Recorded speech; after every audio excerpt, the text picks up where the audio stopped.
What's going on, ladies and gentlemen? Christian Hanna Har back here again today. Do you like my, let me get out the way. Do you like my Freddy setup? I got him set up back there. All right, so today is 1983. Well, today is not 1983, but it's our top 5 list for 1983. So we're going to party like it's 1983. So let's just get right into this. 1983 was not difficult at all and very difficult at the same time. What was not difficult was my top 2. What was very difficult was deciding between the top 2 and also the 5s and 4s, because there's a lot of interchangeable movies for there.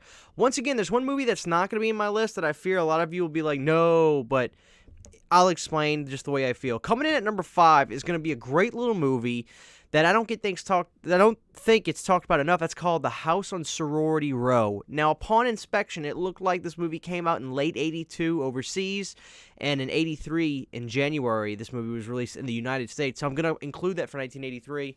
And it deserves to be included because it's a really cool movie. House on Sorority Row is a great little horror movie, and I really enjoy it. Please watch it. I want to say I saw it on a streaming service years ago. Having trouble trying to track it down, but I remember having a blast with that movie. I thought it was so good. So that's House on Sorority Row. You guys check that out if you can. Coming in at number 4 is a Stephen King movie. I believe it's Stephen King. I'm pretty sure it is. Cujo. That's right, Cujo. Number 4 is the story of Cujo, the killer dog, the monster dog. A hard movie to pull off because using animals is always tricky, always difficult. But this one managed to pull it off pretty well, and Cujo was a big, burly, nasty, ferocious dog, and I really enjoyed Cujo. I thought it was a good horror movie. An emphasis on horror movie because that was horrifying, Cujo. So that's number 4. Coming in at number 3 is a David Cronenberg film that I believe is one of his best, and I felt bad because David didn't make the list before, and I honestly needed him to be on this list because this movie was so good. There's no way around it. Videodrome, that's right. I believe James Woods stars in that.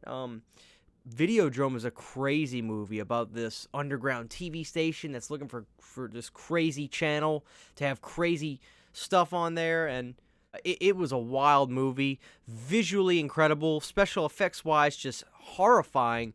Videodrome is a standout in 1983 because there was not a movie like it, or since really. Videodrome is just a crazy movie. So if you haven't seen 1983's Videodrome by the great David Cronenberg, what are you doing? Okay, coming in at number 2 for me, John Carpenter made the list with Christine. That's right, the name of my mom, by the way. Christine, the story about this young man who gets his hands on this old beat-up car, and he realizes that this car is more or less alive, and it's changing who he is, and it's a great Stephen King book. It's a great John Carpenter movie.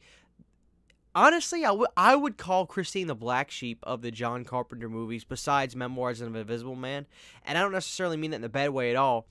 It feels like a John Carpenter movie, but not. Like, I could almost see somebody else directing this. But nonetheless, Christine is a awesome movie about a car. And that may be like a horror movie about a car. I don't understand. But you got to see it. Christine was really, really good. You had a fantastic score. The car is beautiful. The car is scary. It does wild things. And the cast was good. You had a great cast. And for 1983, it was the best. I think Stephen King himself has come out and said he's not a fan of the movie now. I believe John said something about that. He said that when the movie first came out, Stephen liked it. And then later on, he said he didn't like it. So I don't know. But Christine, for me, is awesome. And in 1983, it's the best. All right, so I want to give a... Before I give you my number 1, I want to do my honorable mentions. Obviously, you haven't heard a movie yet that I think some of you are probably like, well, what about that? My first honorable mention is a movie called Sleepaway Camp. Now, the reason it didn't make my list is I've watched Sleepaway Camp 1, 2, and 3. Absolutely love 2 and 3. I mean, love 2 and 3. Don't care for the first. I don't honestly see what's so great about it. It's just kind of run-of-the-mill for me. I'm not knocking the movie whatsoever. It's still enjoyable because it's on honorable mentions for me, and I'm sure some of you will put that on your list, and that's awesome. Please tell me why. But for me, Sleepaway Camp doesn't break the top 5. It's just that simple for me. Like I said, not taking anything away from it. I want to talk about movies called The Hunger. I want to talk about a movie called The Dead Zone. I want to talk about a movie called The Keep. Those are all great honorable mentions. The Dead Zone, another one, close to making my top 5. But for somebody who wants to dive into real horror in the 1980s, especially the year 83, I didn't see Pudding Dead Zone in my list. So there we go. I want to give a shout out real quick. I'm going to give you my number one, and it's also his number one, my buddy Boogeyman Ben. I want you guys to get ready. He's about to premiere his first video of the year on his channel, Boogeyman Ben.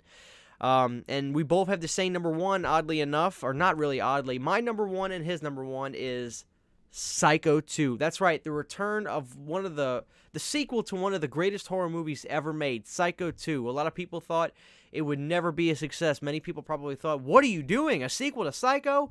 But Psycho 2 came out, and it really was a fantastic film. The weird thing about Psycho 2, and I think I've said this before in a video, it almost doesn't really feel like there's a whole lot of a plot. It's just like they're in the house and things get weird. I don't know, but it's bizarre, but it's beautiful, and it's perfect. Norman Bates, who played by Anthony Perkins, really, like, he makes you like him. Anthony is like the good guy in Psycho 2, which is weird because in the first one he was the monster. And he's still more or less a monster in 2, but not really. You get behind him. You have sympathy for Anthony's character of Norman in Psycho 2, strangely, and it was weird. Going back, if I was going to hear the plot, we're going to make, I'm going to use a wrestling term, we're going to make Norman kind of the baby face of this. I'd be like, what do you mean? He's Psycho. He's the Psycho. But I wouldn't change a thing. Psycho 2 is a fantastic movie. So that's my top 5 for 1983. As always, I love to hear your guys' lists. Please tell me below which movies you have in your top 5 and why.